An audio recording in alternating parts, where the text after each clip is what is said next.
Olá, sejam muito bem-vindos. Nós estamos numa conversa sobre um evento muito especial para uma data mais especial ainda. O dia 31 de outubro, ele é conhecido internamente, mas também externamente, como o Dia da Reforma Protestante. Talvez você já tenha visto isso nas redes sociais, pessoas colocando nos stories, nos status, em todas as partes possíveis, colocando a imagem de Martim Lutero e dizendo que uma luz se acendeu no meio da escuridão. Mas que luz seria essa? Que escuridão seria essa? E que dia é este? Alguns dizem nos Estados Unidos que é Halloween, mas lá também dizem que é o dia da Reforma Protestante.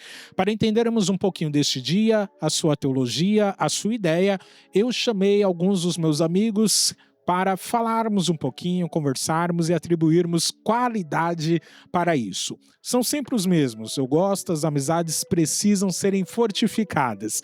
Do meu lado esquerdo está ele, Lucas Ione. Lucas, a paz de Cristo, e muito obrigado por aceitar o nosso convite. Gabriel, muito obrigado. É um prazer estar aqui com você, Gabriel Araújo, Anderson.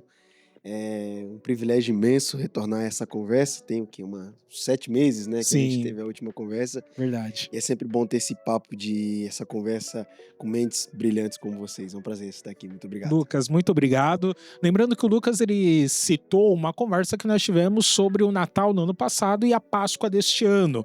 Se você quiser, está no YouTube do Ministério Jovem Expansão, procure lá, conversa sobre o Natal e a Páscoa, e nós quatro é quem refletimos sobre isso. Obrigado mais uma vez por aceitar estar conosco.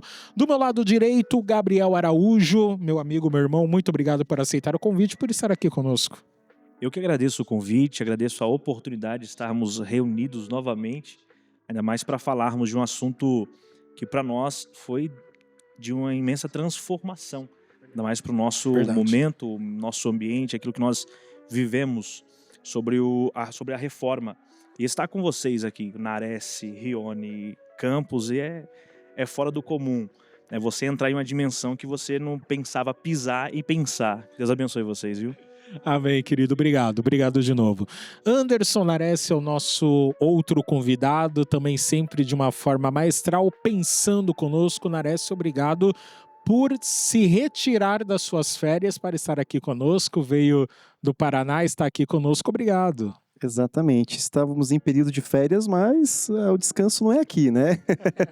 Então Esse é o obreiro, esse é o atendemos o obreiro. convite, estamos aqui, não podia, como falou aqui o Gabriel Araújo, deixar de compartilhar com vocês esse momento, né, de unidade, de fraternidade, de conhecimento, refletindo sobre esse tema, né, e essa data também que é muito importante para nós que somos cristãos aí em todo o mundo. Muito bem, muito bem. Temos então o Araújo, tá? Como temos dois Gabriéis, então a gente vai combinar, ele é o Araújo ou o Campos, para a gente não ter muita confusão para os dois responderem juntos, tá bom? A reforma protestante, ela tem um marco zero, que é na figura do Martim Lutero. Nós temos um vídeo sobre ele no canal do Ministério Jovem Expansão, em que eu faço uma reflexão sobre isso como quinto episódio de uma série que nós falamos sobre pensadores que tiveram encontro com as escrituras. Lá, eu falo um pouquinho sobre a noção das 95 teses de como Lutero ele foi transformador na vida daquela sociedade e também na nossa. Nós estávamos saindo da Idade Média e indo para a Moderna.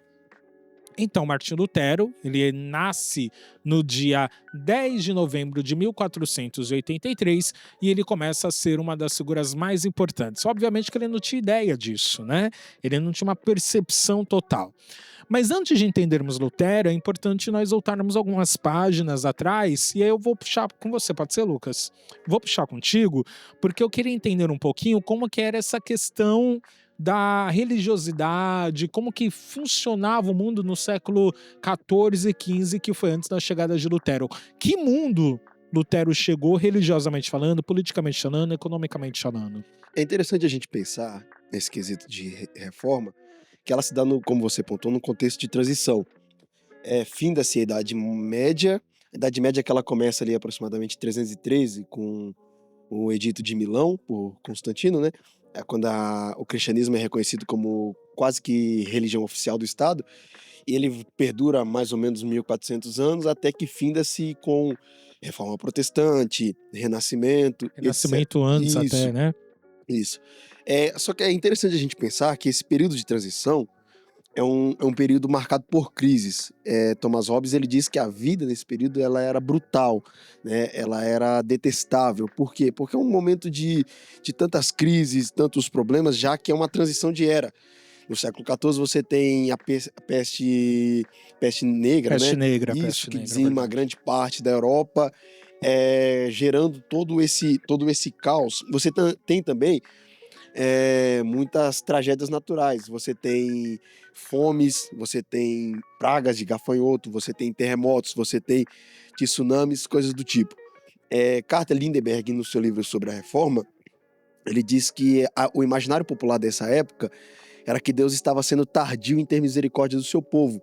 Por mais que o seu povo clamasse por ele, por mais que o povo buscasse a Deus, parecia que Deus estava sendo tardio porque não havia nenhum tipo de resposta.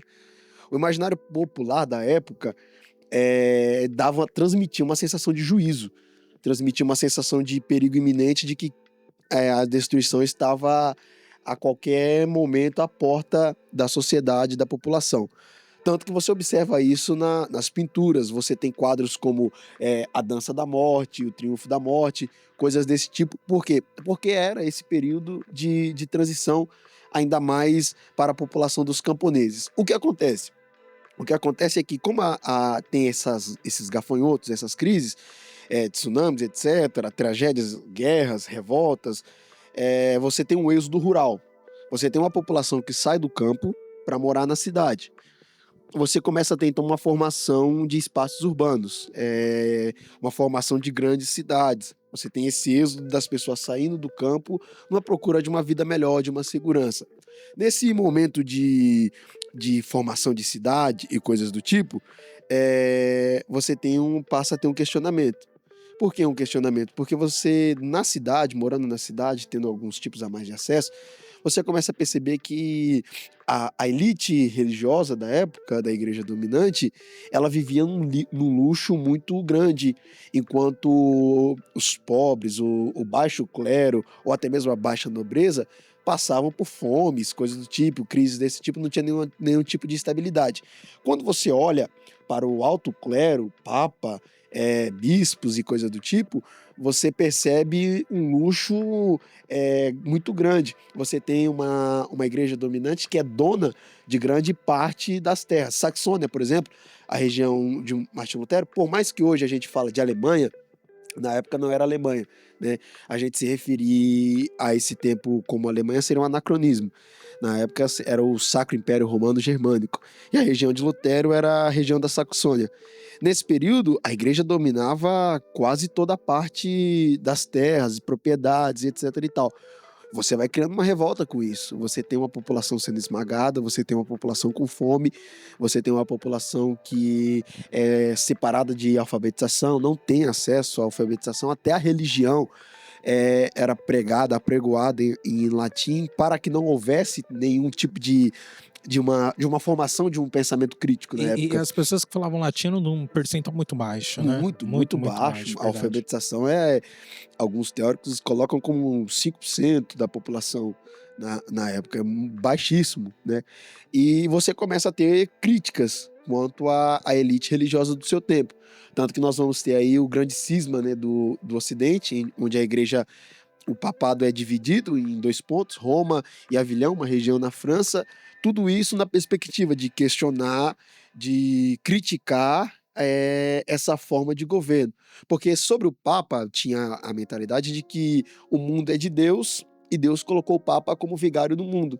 Logo, o Papa tinha todo esse governo, ele poderia destronar reis, ele podia coroar reis, ele poderia conquistar terras, coisa do tipo. Então você tem essa crítica. E além de tudo isso, a gente já tem uma população pobre, oprimida, uma população com quase nada de acesso a algum tipo de qualidade de vida, e você tem uma opressão religiosa que diz: você precisa pagar para você ter algum tipo de salvação. Você precisa a venda das indulgências. A frase categórica: quando uma moeda tilinta no fundo do cofre, melhor dizendo, uma alma sai do purgatório para alcançar a salvação. Qual era a ideia do purgatório? A ideia do purgatório era quem morreu de forma inesperada, não teve tempo de corrigir a sua conduta e a sua vida, iria para esse espaço meio que intermediário e só sairia dali quando alguma moeda fosse para os cofres da igreja. E isso, imagina, você tem uma população grande, uma crescente populacional, tendo esse sistema de opressão, né? Eu já sou pobre, eu já não tenho acesso à qualidade de vida e eu ainda preciso pagar para a minha salvação, enquanto isso a elite religiosa desfruta dos maiores privilégios. Fica um quê de questionamento, por que disso? E com o grande cisma do Ocidente, a autoridade papal é totalmente questionada, fomenta-se a isso. Só que, não obstante a isso, a crises, questionamentos, etc., você tem o renascimento. Uhum. Porque não dá para pensar em reforma se você não pensar em renascimento cultural, intelectual, político, científico. Qual é a ideia de renascimento? A ideia do renascimento é porque a vida era interpretada pela religião, pelas lógicas da religião. Tudo tinha uma explicação teológica, tudo tinha uma causalidade divina. Você é pobre porque Deus quis que você fosse pobre, e o rico é rico porque Deus quer que ele seja rico e domine sobre você. A explicação do mundo era a partir do imaginário mítico. E quando eu digo mítico, eu não estou dizendo de algo que é mentiroso, falso, coisa do tipo, não. Mas é que na perspectiva de explicação do mundo, você passa por esse imaginário da religião. E nisso, o Renascimento ele começa a revisitar os clássicos, né? Os gregos, socráticos, pré-socráticos, etc. E quando você tem essa revisitação, você tem algumas características desse movimento. Você tem o racionalismo, que todo tipo de razão só pode ser alcançada pelo conhecimento. Você tem uma ênfase na experiência científica, todo tipo de conhecimento precisa ser provado pela ciência. Você tem um certo individualismo e antropocentrismo. Deus é tirado do centro da questão e o homem é posto em centro da questão. O homem ele ganha esse contorno, ele ganha esse status social, e tudo isso abre caminhos para a gente combinar no momento que nós estamos. Que nós estamos aqui propensos a dialogar. 31 de outubro de 1517, quando Martinho Lutero fixa as suas 95 teses na porta do castelo de Wittenberg, né? Isso. Wittenberg. Então, todo esse é o panorama. Qual é o panorama da reforma no geral? Crises, guerras, fome, tragédias, questionamento da igreja, renascimento, e dentro do renascimento, a invenção da prensa, né, de Gutenberg, que propõe. Porque antes, para uma ideia ser propagada, ela precisava ser escrita manual. Com a invenção da prensa, não. Você tem inúmeras cópias. Volume muito grande. Né? Inúmeras cópias daquele material que você propunha escrever. Muito bom. Ou seja, o cenário era bem em paz, né? É interessante nós colocarmos, ô Lucas, muito boa a sua colocação, obrigado. Tem uma frase que eu gosto muito, Nares, que falam, né, que tempos difíceis requerem homens fortes. Isso. Né? E aí você tem um cenário totalmente de guerra, né? Só para introduzir um pouco mais a nossa conversa, o Lutero, ele é filho de um mineiro, né, chamado Hans Lutero, a mãe dele é Margaret, e o sonho deles era que ele fosse um advogado, direito. Tanto que eles não tinham nem acesso à educação. Uhum. E aí depois, quando o pai dele consegue comprar um forno e que começa a ter acesso, que ele vai ter começa a ter um acesso a uma vida mais digna, podemos assim colocar, que ele vai ter acesso a essa formação. Sim. Ao direito, Sim. ao contato com as artes, né? Com as artes, né? A primeira formação de Lutero aos 22 anos foi em artes. Interessante, né? Mas aí vem uma tragédia na vida dele, porque o Lucas disse muito bem que tudo era interpretado a partir da cosmovisão bíblica, religiosa, né, mística da coisa. Mística não no sentido ruim, né? Mística no sentido religiosidade da coisa. E aí, numa tempestade, um raio mudou tudo. Né? Ele tinha muito medo de raio, e aí ele faz um pedido a Santa Ana, né? Se você me livrar, então eu me entregarei por inteiro ao serviço da igreja. Isso ele faz, e aí ele começa a teologia, se forma depois em teologia, depois faz o seu doutorado focado em Bíblia, né? Mas aí ele começa a questionar algumas coisas que John Wycliffe já havia questionado, John Hus também já havia questionado, que é a questão de supremacia do clero, uma questão de supremacia agora das próprias escrituras, mais autoridade das próprias escrituras. E aí da onde que tiram, né, Nares, essa questão do sola escrituras? Eu queria te puxar um pouquinho para a conversa. O que é essa sola escrituras? O que puxa disso? E o que isso muda na realidade de uma igreja daquele tempo, naquele contexto? Tá, eu acho que pra gente deixar um pouco mais claro, talvez para quem tá nos assistindo e não tem o domínio do conteúdo, das solas, né, que nós conhecemos hoje, isso se populariza a partir da década de 60, né? Do século XX, né? Década de 60, século XX. O início do século XX. Antes desse período, não se tinha essa noção de solas, né? O que se tinha era uma tentativa de sistematização do pensamento dos reformadores. Então, no momento da reforma, a partir de Martim Lutero e posterior a ele, não se tinha essa noção ainda clara que nós temos hoje, né, das solas. Mas, olhando para as 95 teses, olhando para os catecismos que foram criados, todo o material que foi produzido teologicamente posterior à reforma, os teólogos mais contemporâneos, eles olharam, né, para trás e começaram a sistematizar esse pensamento. Como eu pego essas ideias e eu construo em cima dessas ideias uma síntese? E aí surgiram aquilo que nós chamamos de sola, que é o que você propõe para a gente discutir um pouco aqui. O pensamento da reforma não era de se falar em sola escritura, né, ou só a escritura, mas nos seus escritos se mencionava essa soberania da escritura sobre uma tradição oral, sobre uma tradição papal do momento. Então, a escritura era evocada como a única e suficiente regra de fé e prática do homem. Então, a minha tradição, a minha cultura, a minha interpretação, talvez que herdei de família, não deveria ser superior àquilo que a Escritura me trazia. Então, essa seria a ideia da sola Escritura, né? Só a Escritura. Então, a Escritura, a palavra de Deus, ela de fato é palavra, né, de Deus. A Bíblia de fato é a palavra de Deus.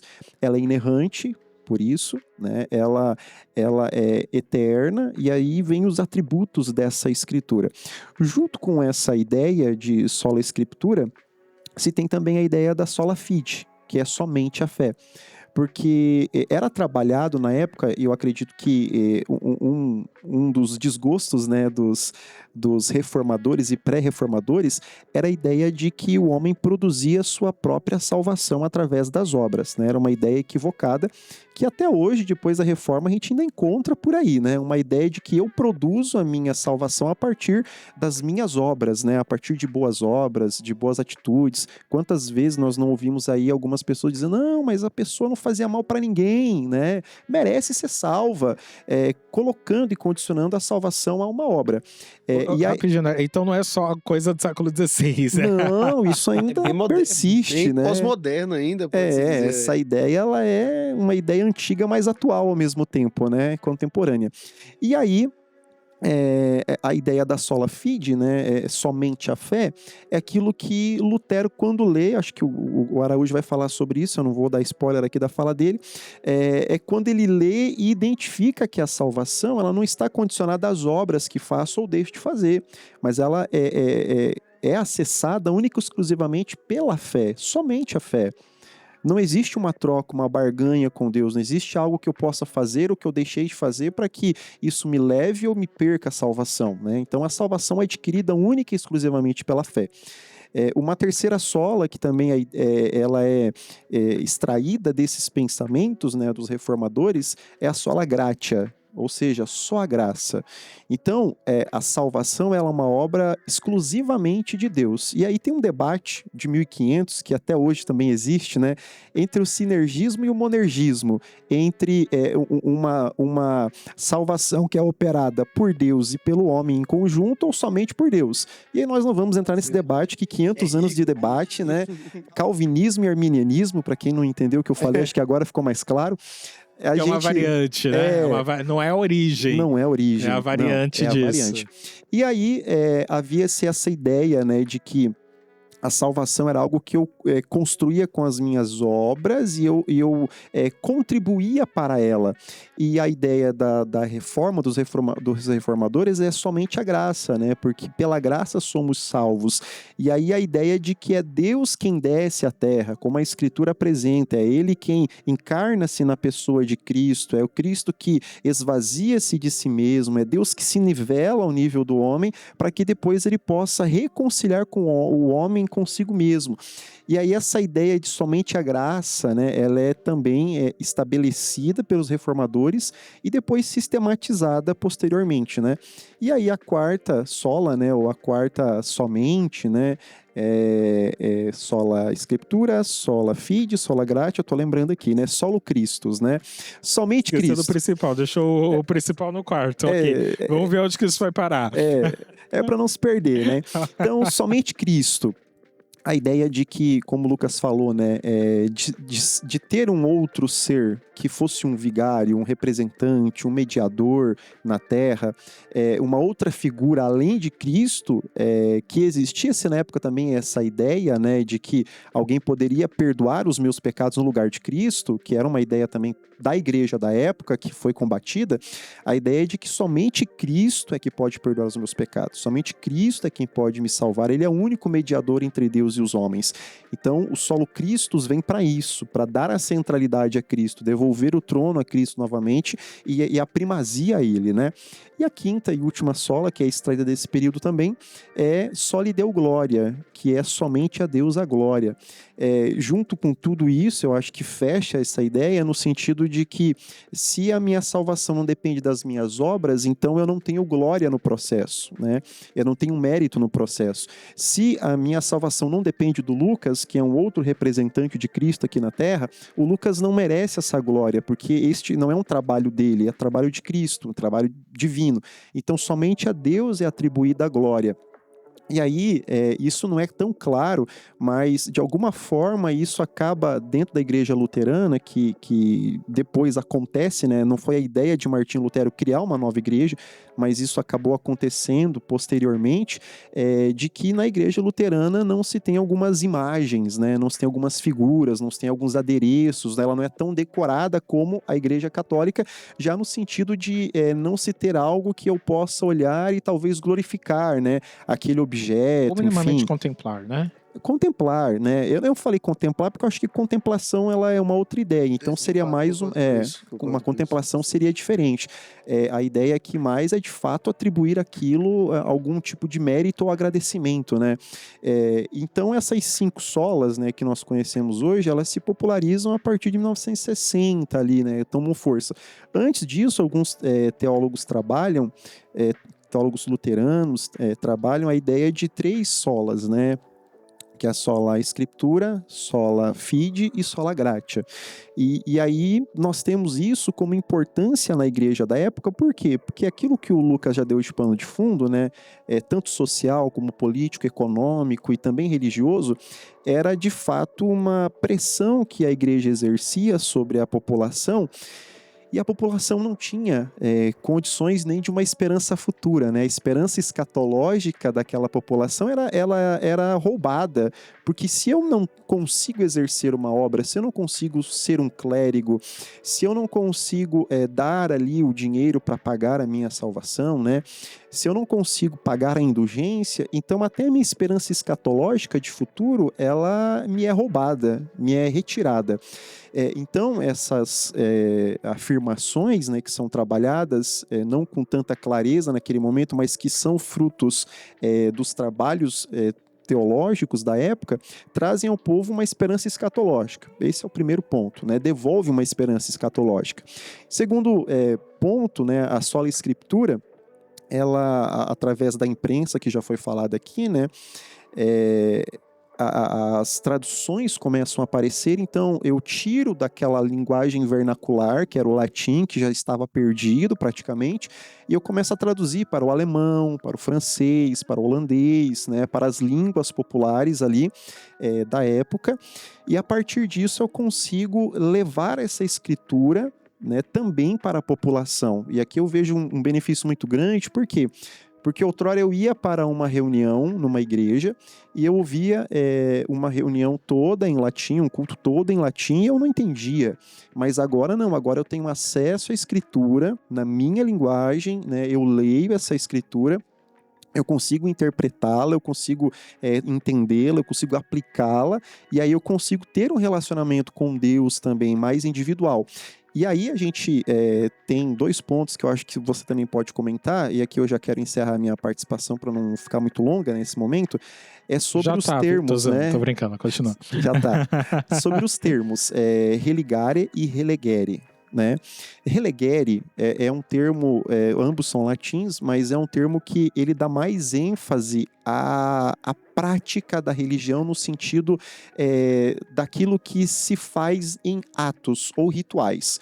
Então, relegere era basicamente a ideia da religião daquela época. É religião voltada para o aceno que faço, para o objeto que uso, para a cor que visto, para a roupa que estou. Tudo aquilo que tem a ver com o ritual, milimetricamente pensado, milesimamente representado e tudo mais. A ideia da reforma, ela traz uma outra visão, que é a visão do religare, que hoje a gente conhece como a religião no religare, no sentido de religar o homem a Deus, né? De tornar possível o acesso de qualquer ser humano a Deus, né? E aí o religar, ele vem mais voltado para a prática individual. Então eu deixo agora de olhar para o rito apenas, né, para a celebração apenas, e eu começo agora a minha própria celebração com os meus próprios objetos, com a minha própria identificação, interpretação da Bíblia, e aí a gente começa a ter também uma diversidade de pensamentos, né, uma diversidade de igrejas, acho que a gente vai chegar nesse momento, né, de denominações que vão surgindo posterior, justamente por isso. Então, a igreja, ela ganha no sentido de que ela se torna mais popular, não no sentido de popular de conhecimento apenas do povo, mas de popular no sentido da prática. O povo começa a praticar a religião de fato, que antes o povo assistia à religião. Agora o povo pratica essa religião porque tem acesso. E eu quero finalizar aqui os comentários. Essa enfim. questão do Nares, eu sei que o Gabriel vai entrar nesse ponto, mas é algo interessante, porque a ideia da reforma é uma volta às escrituras, né? Ótimo. Ótimo. E quando a gente pensa nesse quesito, a gente tem um primeiro ponto, como a Bíblia ela pode ser usada como instrumento de opressão, né? Porque o instrumento de opressão utilizado pela igreja dominante da época era a Bíblia. E o problema nunca está na Bíblia. O problema está nas mãos que a utilizam como forma de opressão para manter seus privilégios. E toda a interpretação escriturística que é usada para manter algum tipo de opressão, ela está muito longe do Evangelho de Cristo. E aí você tem alguns exemplos na história. Você tem o próprio período da Idade Média, você tem a escravidão, você tem colonização transvestida de evangelização, né? Você tem culturas assim que utilizam a Bíblia como essa forma de opressão de povos que estão abaixo, entre aspas, numa classe social. O segundo ponto é como a interpretação correta das escrituras ela é rica, porque a Bíblia é um oceano onde as grandes baleias se perdem, né? É maravilhoso isso, porque você tem uma transformação histórica. Você tem uma transformação do mundo, porque a partir da reforma você tem o desenvolvimento de conceito de democracia ocidental, bases para sistemas políticos, etc., educação pública, tudo isso a partir de uma reinterpretação da Bíblia. Econômico também, Econômico né? também. Por conta do sistema Weber, que temos hoje, né? Do capitalismo. isso. Na época a igreja ela proibia, né, essa questão de juros e tal, porque condenava isso como pecado. Exato. Então a ideia econômica também é impulsionada através dessa reforma que E acontece. da reinterpretação das escrituras. Max Weber, né? A ética protestante e o espírito do capitalismo, se eu não me engano. Isso. Uma análise social desse período e até das reformas promovidas por João Calvino em Genebra, tudo isso a partir do quê? De uma reinterpretação das escrituras. Então a gente parte para aquela questão, como é que tá as nossas lentes hermenêuticas na interpretação bíblica dos nossos dias, né? A Bíblia para nós é um instrumento de vida ou um instrumento de oprimir quem está ao nosso lado? Acho que é uma reflexão interessante para nós, já que estamos pensando em reforma. Abrange no que tange ou no que diz respeito a forma com que ela é utilizada, como Sim. você disse. É por isso que o próprio Jesus disse sobre a verdade. Se ela liberta, ninguém te prende. Porque eu só consigo te aprisionar naquilo que você não conhece, naquilo que você não sabe.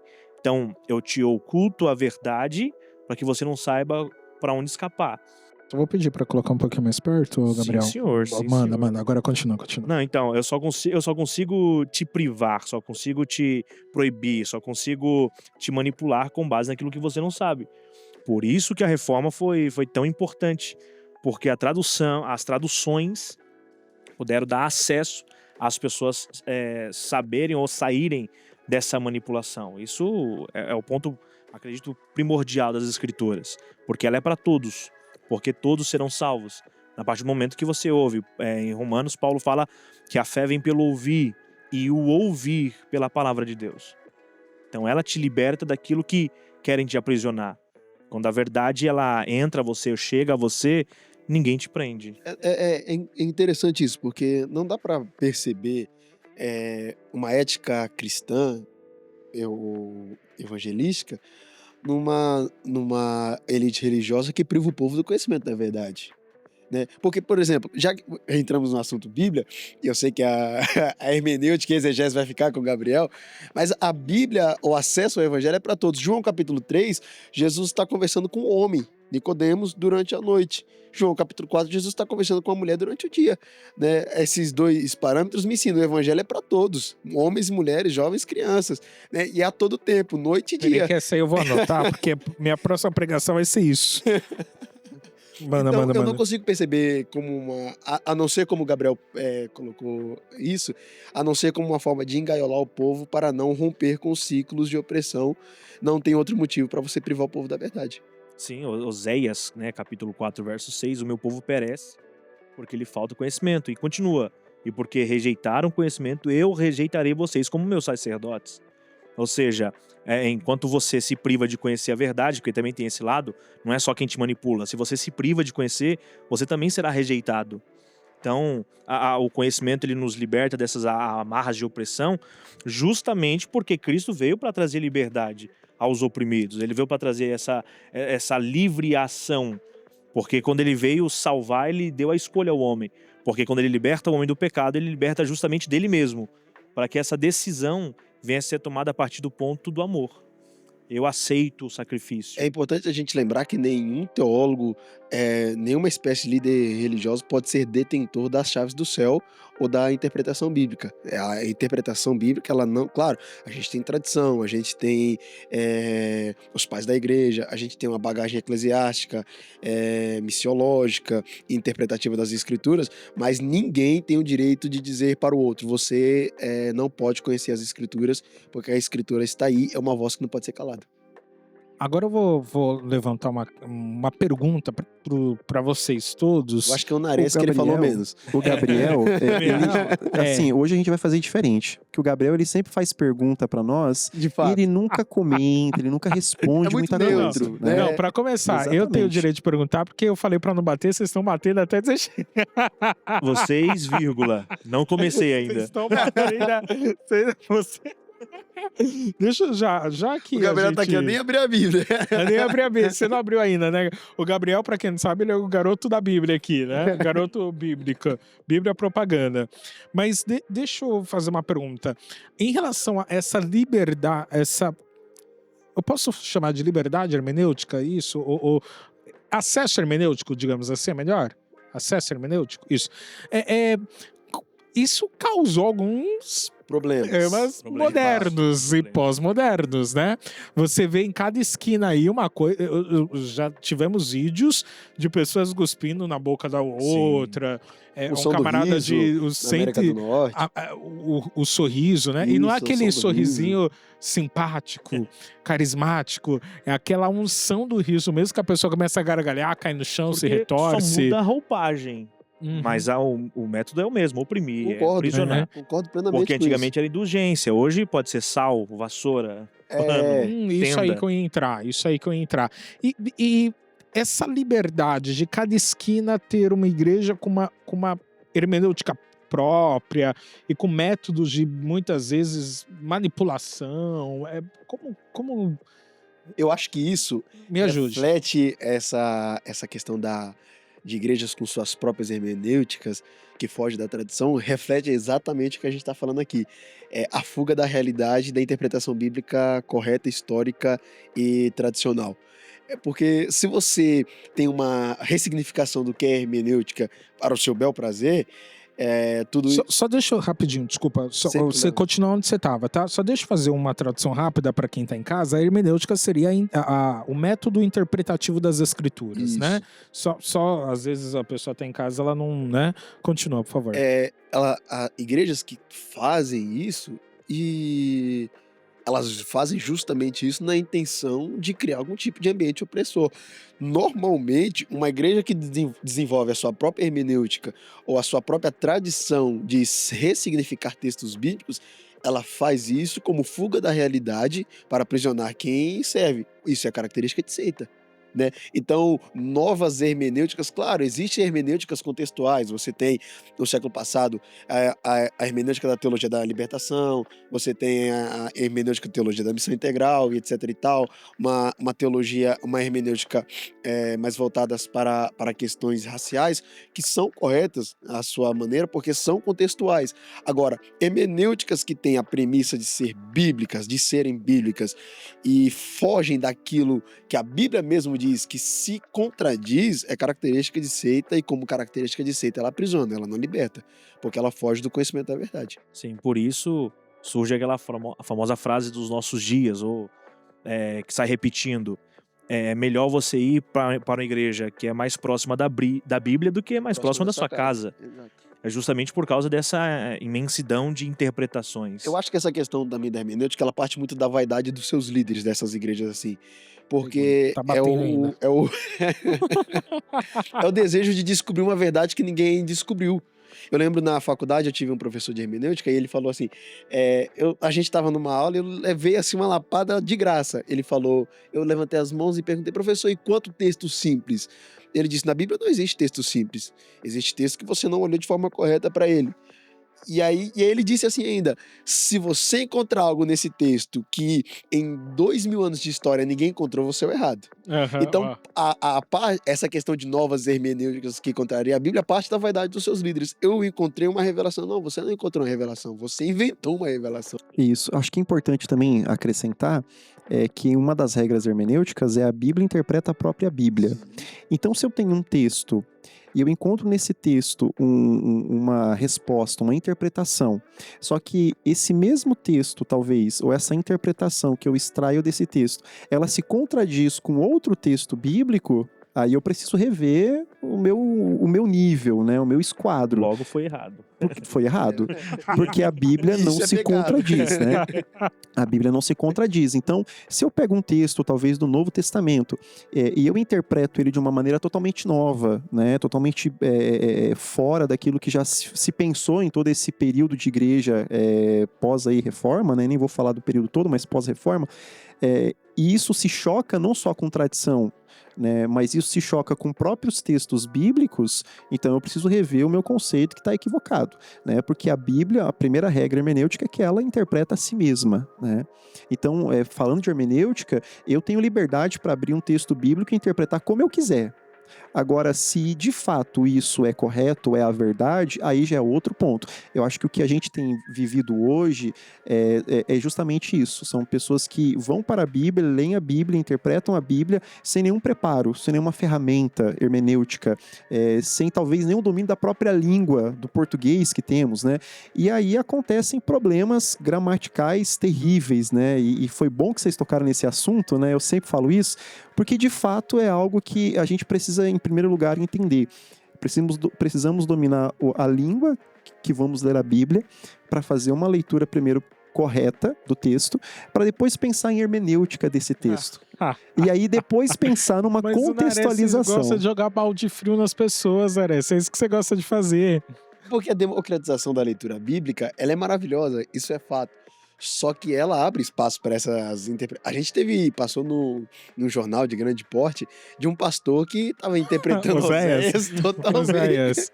Ele É um usou caso- Oséias para sim. adulterar. Exato. né? Né? Porque, e a questão ali não é nenhum E problema. era só um acento, Era né? só um Ou acento. adúltera ou adultera, Não né? é E nenhum aí, problema de línguas originais, tudo. de hebraico, aramaico, grego, nem nada. Não foi no O hebraico problema que de ele leu. português. Mas aí, nós podemos criticar a leitura dele, mas não podemos criticar a resposta. Foi bom você falar nisso?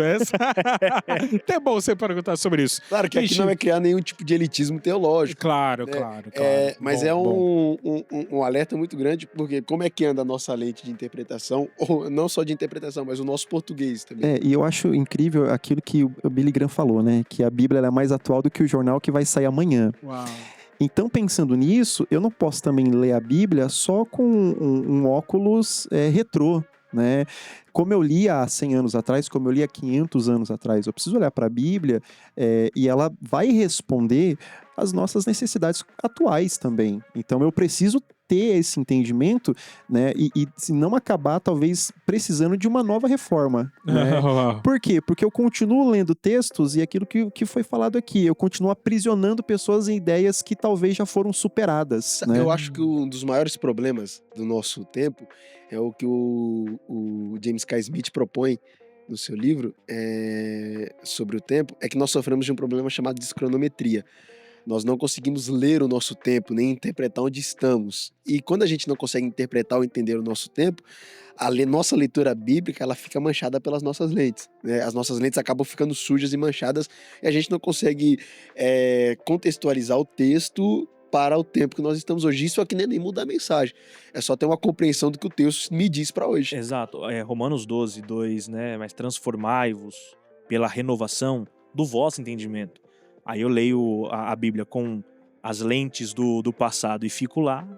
Aí você tem um. Aí não problemaço, renova, né? aí não aplica o Aí que não- aprendeu, aí Aí né? a gente volta pro James K. Smith, a gente vive um cristianismo de tempo nenhum. De tempo. Uau, perfeito.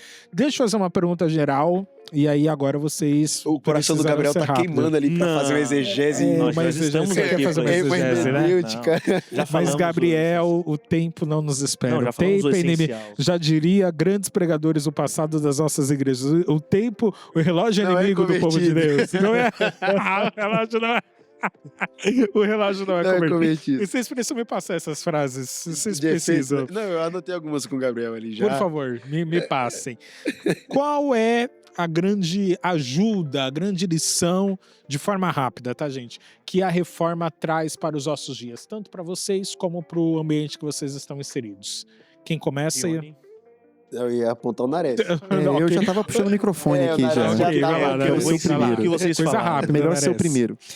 Bom, eu acho que, tanto para mim, né, quando eu olho para a reforma, para aquilo que a reforma proporcionou, que não foi só uma reforma religiosa, mas foi uma reforma, sei lá, em todas as esferas, né, que a gente vive, inclusive até hoje, efeitos dela. Mas pensando mais na questão religiosa, eu acho que o maior benefício, né, que a reforma traz é aquilo que eu falei, a esperança escatológica.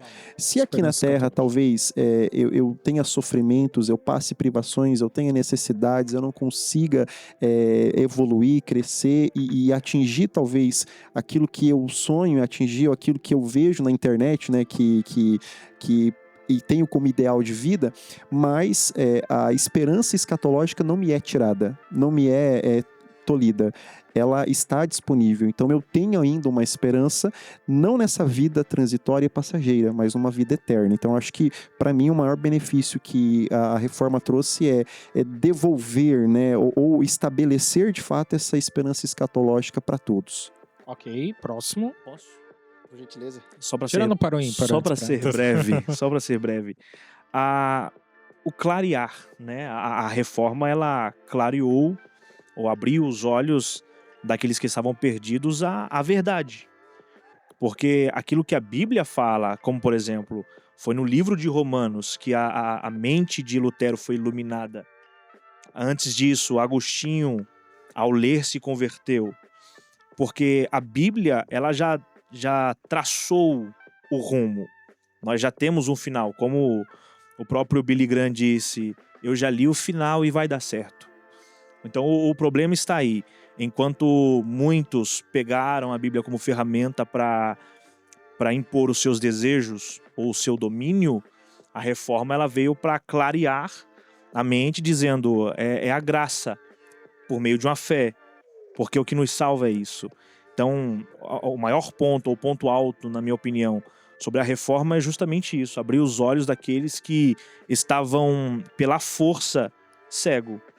Porque enquanto alguns tampavam a visão de outros com as mãos da sua própria hermenêutica, a reforma trouxe esse abrir para uma visão daquilo que Cristo nos trouxe, a liberdade, e sabendo que essa terra não é nossa, na visão escatológica, nós já temos uma casa, e nossa casa não é aqui, ela vai descer do céu junto com Cristo.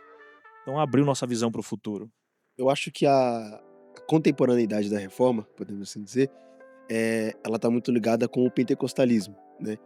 Porque há pontos de contatos, etc., mas a reforma ela redescobre a doutrina e o pentecostalismo redescobre a experiência.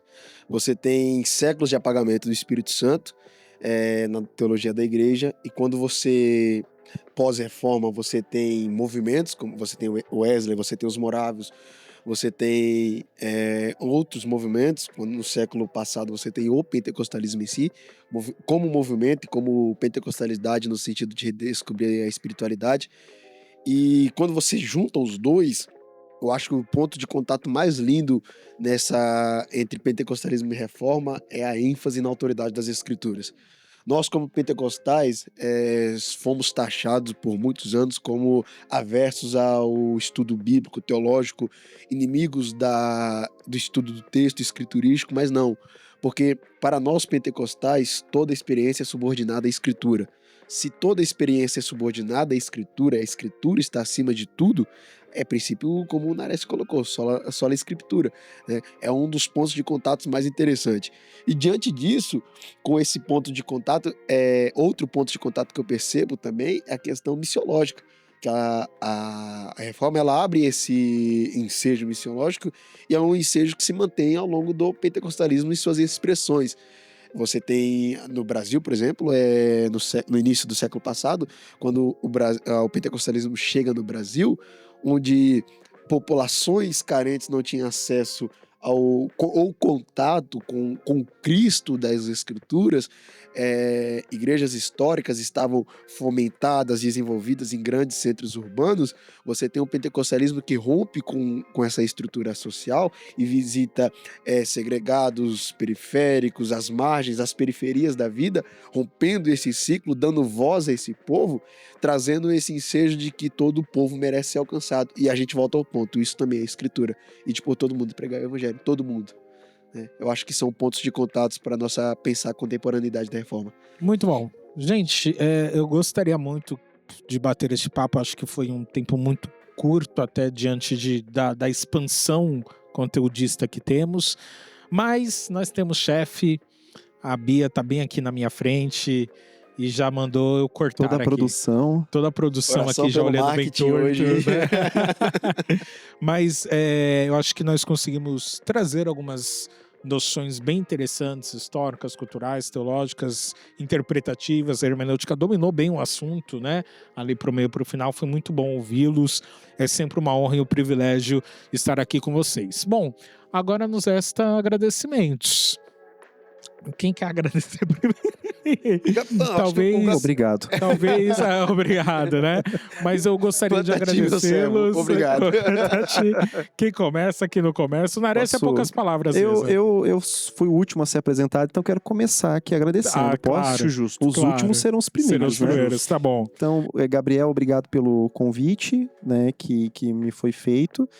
Fico muito feliz de estar reunido com vocês aqui, né, nessa oportunidade. Já tivemos uma esse ano, acredito que essa foi a segunda e não será a última, se Deus quiser. Amém. Vamos Sempre providenciar. aprendo com a sabedoria do Lucas, do Araújo, a sua própria sabedoria, e fico muito feliz da gente estar nesse momento e compartilhar um pouco das nossas ideias, pensar. Eu acho que esse exercício, né, do penso logo existo me faz existir ainda mais como cristão. Eu acredito que os nossos irmãos que acompanham esse vídeo aqui, possam também ter o mesmo sentimento que eu, né? Sentimento de gratidão e de louvar a Deus por vidas como vocês que compartilham e também da produção que tornou possível esse momento aqui. Obrigado, produção. Isso aí. Próximo. Eu quero agradecer ao convite, ao honroso convite. Quando fizeram para mim esse convite, eu falei, espero poder contribuir com algo. Ao chegar aqui, vi que eu preciso me esforçar um pouco mais. E digo isso com alegria no coração, não com tristeza. Porque ter perto de você pessoas que te ajudam a querer ser melhor, a crescer, ainda mais num ponto, como Oséias fala, para que nós prossigamos em conhecer a Deus. Só as Escrituras é o nosso ponto inicial para conhecer de fato o verdadeiro Deus, o verdadeiro Cristo, aquele que por nós morreu. Então, só por estar aqui já é um privilégio muito grande. Espero que o pessoal de casa também queiram saber um pouco mais dessa história, porque o que contamos aqui foi apenas uma pincelada acerca de um movimento histórico que vem muito antes de Lutero, muito antes de John Hus, por exemplo. Então, que venhamos querer conhecer mais da nossa história, porque essa é a nossa história. Hoje nós damos continuidade a uma história que homens, às vezes, sofreram, morreram para que chegassem aqui. E o sangue dos mártires foi que regou essa semente para que estivéssemos aqui hoje. Então, muito obrigado a todos, à produção, ao convite, que Deus abençoe. Muito bom mesmo. Eu termino com uma frase da Reforma, né? Ecclesia sempre reformanda est. Né? A igreja deve estar sempre se reformando, porque Cristo é caminho, Cristo não é estalagem, né? Então, e no caminho você vai andando. do caminho aqui. No caminho você não está parado, você vai andando, vai caminhando, a gente vai tendo esses avanços. Então, desde já agradeço a Araújo, Campos, Nares. Gente, é um prazer estar com vocês, essas mentes pensantes. Eu louvo a Deus por vocês, porque, como eu disse na minha proposta sobre reforma e pentecostalismo, fomos por muito tempo taxados como avessos ao conhecimento, e Deus tem levantado uma geração que é chamada a esse princípio da intelectualidade. Então, que Deus abençoe vocês, continue dando essa graça, esse espírito de excelência e sabedoria. E a todos os nossos ouvintes, aí a produção também, que fez o convite, é um prazer estar com vocês e espero que tenham próximos. Muito bom. A nossa expectativa é que tenha próximas mesmo. Deixa eu fazer um agradecimento, mas antes só deixa eu levantar duas questões. A primeira é a questão do Lucas, né? O pentecostal, ele até hoje, né? Por muito tempo não, até hoje você percebe, né, uma questão muito voltada, pejorativa ao pentecostal que não Inclusive, acho que é um pensa. tema que seria bom a gente ter uma conversa Podemos, sobre, né? vamos propor? Bora. Bora. Dentro. Vamos então, pentecostal também pensa. Exato, Já tem boa. 4 votos. Pensa e pensa bem. Pensa 4-0. O problema é que ninguém decide aqui, só tem esse problema. Mas acho que é legal a gente pensar sobre isso. Segundo, consegui meter o louco, ninguém me fez pergunta, só eu faço pergunta aqui. Quem reina aqui na pergunta sou eu. Tá bom? Que bom. Gente, obrigado pela parceria, obrigado por mais uma vez Não, já que me permitirem a honra de poder ouvi-los. Aí, ó, caiu o celular, irmão. Bom que ele é responsável pelo conteúdo. Já né? que ninguém fez uma Mas, pergunta pra ele, qual o nome daquele papagaio que andava com o Lutero, coisa do... O nome do papagaio. Muito bom. Gente, é uma honra. Lucas, obrigado. De coração, muito obrigado mesmo. Araújo, Deus abençoe grandiosamente. Obrigado. Nares, obrigado. Na próxima, deixem o Araújo também fazer a apresentação dele, tá bom? Que ele tinha muita coisa Por pra favor, falar não. também. Ele leu todos os compêndios de comentários de romanos, Exato, coisa do tipo. Meu, ele lê mesmo. Gente, obrigado, Deus abençoe. Muito obrigado pela parceria, obrigado por ficarem aqui até esse horário conosco. Que Deus abençoe a sua vida. Nós temos um próximo encontro, então. Já vamos propor pentecostais e pensamento pentecostal, ideologias pentecostais, intelectualidade pentecostal.